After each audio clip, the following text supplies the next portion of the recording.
की सबसे पहली प्रेम कहानी के बारे में, जिसमें ना कोई शर्त थी, ना कोई बंधन, बस एक दृढ़ता थी, एक श्रद्धा थी। इस कहानी में रंग भी है और दुख का संग भी। यह है शिव और सती की अमर प्रेम कहानी, जिसमें प्रेम है, त्याग है और अंत में एक नई शुरुआत है। तो आइए जानते हैं इस महान प्रेम कथा को, सती कथा को। सृष्टि के आरंभिक काल की बात है, जब ब्रह्मा ने अपने मानस पुत्रों को रचा। उन्हीं में से एक थे दक्ष प्रजापति, अत्यंत बुद्धिमान परंतु उतने ही अहंकारी। दक्ष को अपनी योग्यता, अपनी शक्ति और अपने सृष्टिकर्ता के कुल से उत्पन्न होने का बड़ा अभिमान था। उसने वर्षों की तपस्या की और देवताओं से वरदान पाए संतान की प्राप्ति के लिए। उसकी ये तपस्या रंग लाई और उसे एक अत्यंत दिव्य कन्या की प्राप्ति हुई, वही जिसे हम आज देवी सती के नाम से जानते हैं। सती का जन्म किसी साधारण कन्या की भांति नहीं हुआ था। उनका स्वरूप स्वयं शक्ति का अंश था। कहते हैं वो स्वयं आदि शक्ति का अवतार थी। दक्ष को अपनी पुत्री पर गर्व था, लेकिन साथ ही उसके मन में एक अभिलाषा थी कि वो अपनी इस कन्या का विवाह किसी महान देवता, किसी वैभवशाली राजकुमार या किसी प्रतिष्ठित गृहस्थ से करेगा। उसे ये कल्पना भी नहीं थी कि उसकी पुत्री का हृदय वहां बन चुका है, जहां वैभव का कोई मोल नहीं, जहां वैराग्य ही आभूषण है भगवान शिव। देवी सती बचपन से ही विचित्र स्वभाव की थी। अन्य कन्याओं की तरह न तो उन्हें श्रृंगार में रुचि थी, न ही राजसी जीवन की भव्यता में। जब जब वो शिव की चर्चा सुनती, जब किसी आर्षी द्वारा शिव की महिमा का वर्णन होता, उनका हृदय गहरे भावों से भर उठता। शिव जो शमशानवासी हैं, जो मृग चर्म धारण करते हैं, जो भस्म रमाते हैं और सर्पों को आभूषण की तरह पहनते हैं, आम कन्याओं के लिए ये भय का कारण होता, पर सती के लिए यही शिव उनके अंतर्मन में बस चुके थे। धीरे धीरे ये आकर्षण भक्ति में बदला और भक्ति प्रेम में। अब सती का एक ही लक्ष्य था, शिव को पति रूप में प्राप्त करना। पर यह मार्ग आसान नहीं था। जब दक्ष को सती की इच्छा का आभास हुआ तो वो क्रोधित हो उठा। उसकी आंखों में तो शिव एक जंगल में भटकने वाले योगी मात्र थे। उसने सती को समझाने का प्रयास किया कि वो किसी योग्य, राजसी और सम्माननीय वर को चुने, पर सती अब निर्णय कर चुकी थी। उन्हें किसी धन, वैभव या पद की आवश्यकता नहीं थी। उन्हें चाहिए था वो परम पुरुष जो संन्यास में भी पूर्ण है, जो मौन में भी संपूर्ण है। और इसी लक्ष्य के लिए सती ने आरंभ की कठोर तपस्या। पर्वतों की गुफाओं में प्रचंड वायु और वर्षा के बीच सती ने भोजन तक त्याग दिया। उन्होंने पृथ्वी पर बैठकर खुले आकाश में बिना निद्रा केवल शिव के ध्यान में लीन रहकर दिन, सप्ताह और महीनों का तप किया। देवताओं तक को आश्चर्य हुआ कि एक कन्या इतनी कठोर तपस्या कैसे कर सकती है, और जब उनकी तपस्या की अग्नि ने त्रिलोक को प्रभावित करना शुरू किया, तब अंततः भगवान शिव ने उनकी भक्ति को स्वीकार करने का निर्णय लिया। पर यह तो आगे की कथा है। अभी तो एक पिता के अहंकार और एक पुत्री के समर्पण की टकराहट शुरू हुई है। जहां एक ओर दक्ष चाहता है कि सती उसके राजनैतिक सपनों की सीढ़ी बने, वहीं दूसरी ओर सती हर सांस के साथ शिव का नाम जपती है। यही संघर्ष इस प्रेम कथा की पहली चिंगारी है, एक ऐसी चिंगारी जो आगे चलकर एक भीषण अग्निकांड बन जाएगी। सती अपनी तपस्या में लीन थी। उनका एकमात्र उद्देश्य था शिव की प्राप्ति। अनंत उनकी भक्ति से प्रसन्न होकर शिव प्रकट हुए। शिव मुस्कुराए और एक क्षण में वह उस तपस्विनी के समक्ष प्रकट हो गए। जैसे ही सती ने अपनी आंखें खोली, उनके सम्मुख खड़े थे वही जिनके लिए उन्होंने सब कुछ त्याग दिया था। शिव ने उनके तप, प्रेम और अटल श्रद्धा को देखा और कहा, हे देवी, तुम्हारा प्रेम मुझे बाध्य करता है। आज मैं तुम्हें अर्धांगिनी के रूप में स्वीकार करता हूं। इस वचन के साथ पूरे ब्रह्मांड में आनंद की लहर दौड़ गई। देवताओं ने पुष्प वर्षा की और फिर आया वह शुभ दिन, जिसका साक्षी स्वयं ब्रह्मा, विष्णु और सारे लोक हुए। शिव और सती का दिव्य विवाह। शिव बारात लेकर स्वयं कैलाश से निकले, पर यह कोई साधारण बारात नहीं थी। इसमें भूत, प्रेत, पिशाच, नाग, सिद्ध, योगी, अर्षि, देवता सब सम्मिलित थे। शिव की सवारी नंदी थी, शरीर पर भस्म, जटा से गंगा, गले में नाग। ये स्वरूप देख सभी स्त्रियां भयभीत हो उठी, पर सती के चेहरे पर गर्व था। उन्हें अपने शिव पर गर्व था। वैभव नहीं, सत्य का स्वरूप थे वो। विवाह का आयोजन राजसी नहीं था, पर दिव्यता से भरा हुआ था। स्वयं ब्रह्मा ने मंत्रोच्चारण किया, विष्णु ने कन्यादान किया और समस्त लोकों ने इस मिलन का स्वागत किया। ये केवल दो आत्माओं का नहीं, सृष्टि के दो मूल तत्वों शिव और शक्ति का मिलन था।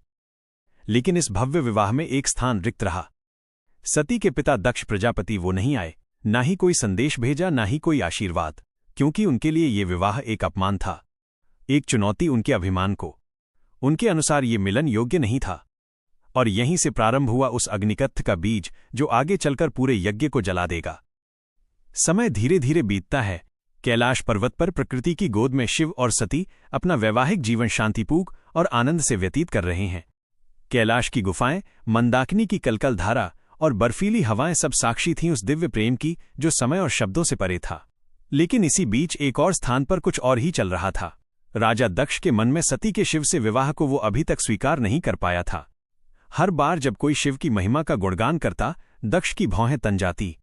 उसे लगता कि शिव ने उसकी पुत्री को अपनी योग्यता से नहीं किसी छल से प्राप्त किया है। वो अपनी सत्ता, अपना रुतबा, अपनी श्रेष्ठता सिद्ध करना चाहता था, और उसी घमंड ने उसे एक विशाल यज्ञ के आयोजन की प्रेरणा दी। दक्ष ने यज्ञ का आयोजन बड़ी धूमधाम से किया। ऐसा यज्ञ जिसमें समस्त देवताओं, ऋषियों, सिद्धों और लोकपालों को निमंत्रण भेजा गया। ब्रह्मा से लेकर इंद्र तक हर कोई आमंत्रित था, परंतु एक नाम उसमें अनुपस्थित था, महादेव शिव का। ये कोई भूल नहीं थी, ये था दक्ष का जानबूझकर किया गया निर्णय।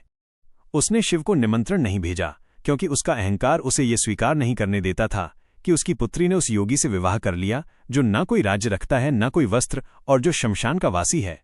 दक्ष को लगता था कि शिव को यज्ञ में आमंत्रित करना उसके सम्मान के विरुद्ध होगा। जब यज्ञ की तैयारियां चल रही थीं, उसी समय सती ने इस आयोजन की बात सुनी।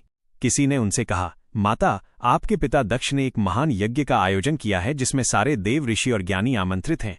वो तो आज पूरे ब्रह्मांड का ध्यान खींच रहा है। ये सुनकर सती का हृदय कांप उठा। उन्हें विश्वास नहीं हुआ कि उनके पिता इतना बड़ा आयोजन कर रहे हैं और उन्हें कोई सूचना नहीं मिली। कुछ समय तक वे चुप रही, शायद आशा में कि कोई दूत आएगा, कोई संदेश मिलेगा। लेकिन जब स्पष्ट हो गया कि शिव और उन्हें जानबूझकर न बुलाया गया है, तब उनके भीतर कुछ टूट सा गया। एक ओर पुत्री का धर्म उन्हें पिता के यज्ञ में खींच रहा था, तो दूसरी ओर पत्नी का धर्म उन्हें शिव की मर्यादा का ध्यान रखने को कह रहा था। अंततः सती ने शिव से निवेदन किया, स्वामी, मैं उस यज्ञ में जाना चाहती हूं। शायद ये कोई भूल हो और मेरा जाना उस विघटन को रोक सके। शिव ने सती की ओर गहरी दृष्टि से देखा। वो जानते थे कि ये आमंत्रण विहीन आयोजन एक साधारण यज्ञ नहीं है। उन्होंने शांत स्वर में सती से कहा, हे प्रिय, जहां सम्मान न हो वहां स्वाभिमान को ले जाना व्यर्थ है, और मैं नहीं चाहता कि तुम उस यज्ञ में जाओ जो केवल क्रोध और घमंड से जल रही है। परंतु सती व्याकुल थी। उनके भीतर एक द्वंद्व चल रहा था। पिता और पति के बीच उन्होंने पुनः प्रार्थना की, प्रभु, मैं केवल एक पुत्री के रूप में वहां जाना चाहती हूं। मैं पिता से बात करूंगी, शायद वो बदल जाएं, शायद उनके मन का विष उतर जाए। शिव ने इस बार उन्होंने अनुमति दे दी। सती ने कैलाश से विदा ली, अकेले, बिना किसी दूत या सम्मान के। वो एक बेटी थी जो अपने पिता से स्नेह की अपेक्षा लेकर जा रही थी, लेकिन उन्हें ध्यान नहीं था कि उस यज्ञ में उनका स्वागत नहीं, अपमान प्रतीक्षा कर रहा है। सती जब यज्ञ स्थल पर पहुंची तो उनके मन में उम्मीद थी। उम्मीद थी कि पिता के नेत्रों में बेटी को देखकर कोमलता जगेगी, उनके मुख से स्वागत के शब्द निकलेंगे। लेकिन जब उन्होंने यज्ञ स्थल में प्रवेश किया तो सन्नाटा पसर गया। कोई स्वागत नहीं हुआ, कोई आसन नहीं दिया गया, जैसे वो वहां उपस्थित ही न हो।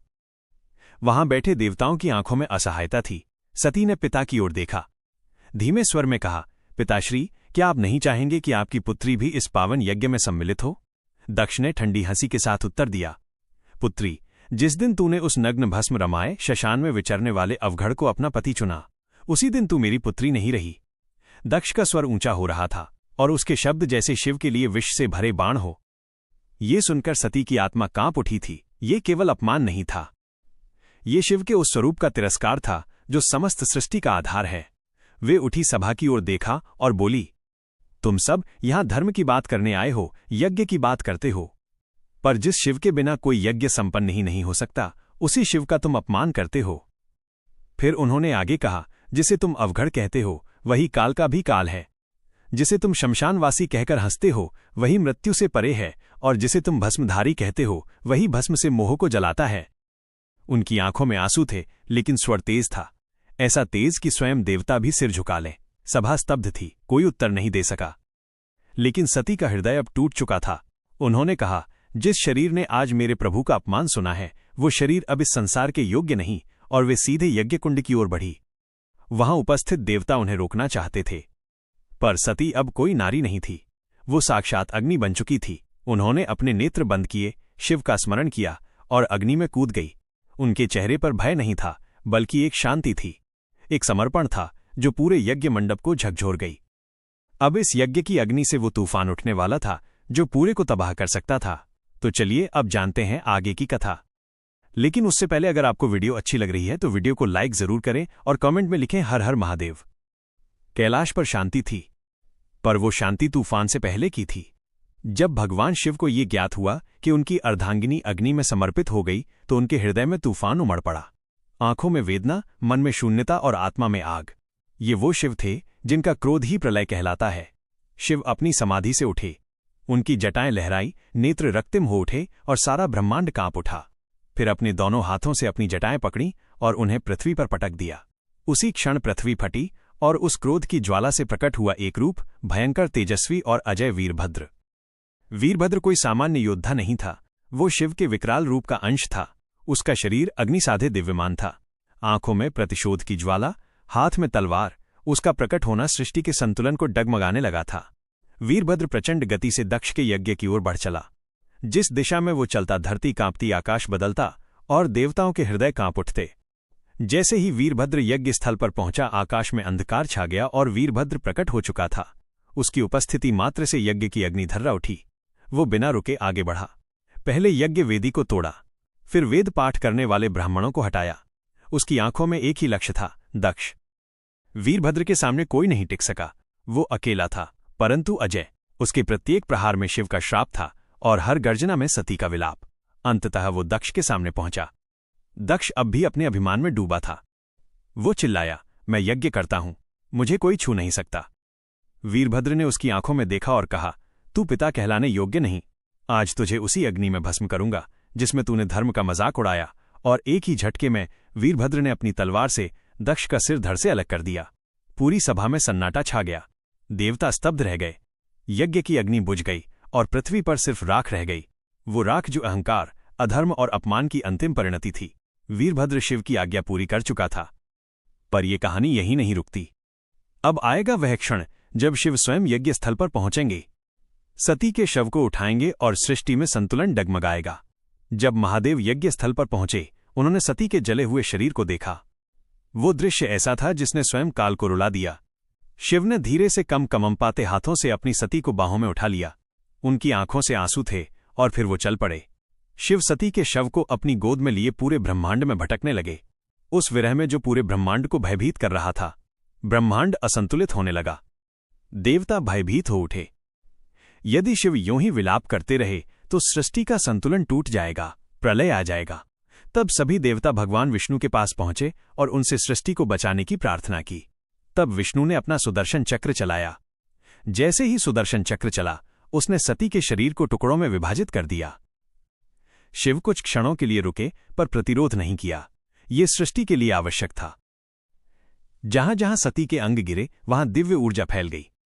पृथ्वी के वे स्थान शक्ति से भर उठे और वहीं बने शक्तिपीठ। ये कोई सामान्य स्थल नहीं थे। ये उस अमर प्रेम की गवाही थे जो शिव और सती के बीच था।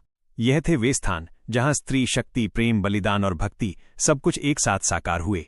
कुछ स्थानों पर सती की आंखें गिरी, कहीं उनका हृदय, कहीं उनके केश, तो कहीं उनके चरण, और हर स्थान एक केंद्र बन गया।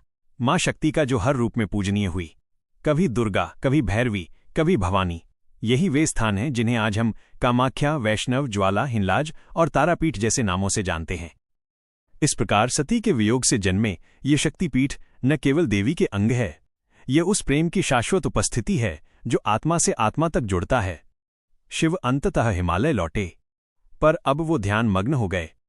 वर्षों तक एक चट्टान की भांति बैठ गए, समाधि में डूबे, न शब्द, न गति, न भावना, बस मौन और सती की स्मृति। काल की धारा आगे बढ़ती है, युग बदल जाते हैं, पर कुछ कहानियां समय की सीमाओं से परे होती हैं, और सती की कथा उन्हीं में से एक है।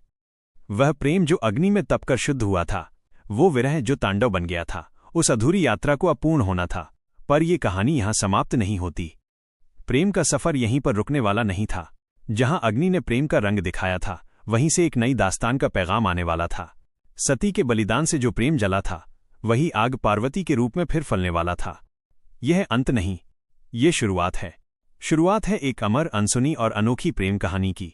ये शुरुआत है शिव और पार्वती की। ये शुरुआत है एक नए युग की। संगीत तरुण।